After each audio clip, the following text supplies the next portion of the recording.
Hey everyone, welcome to Gaming Explained. In today's video, I'm going to show you how to turn off notifications on Patti Gold. So let's get started. First, launch the Patti Gold game. Tap on the settings option from the top right corner of your screen. Locate the notifications option and tap on the toggle switch right next to it to turn off the notifications on Patti Gold.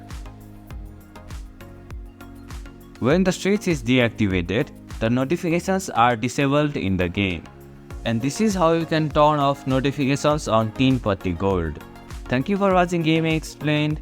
Hope this video was helpful. If it was, then hit the like button and comment down if you have any questions or feedback.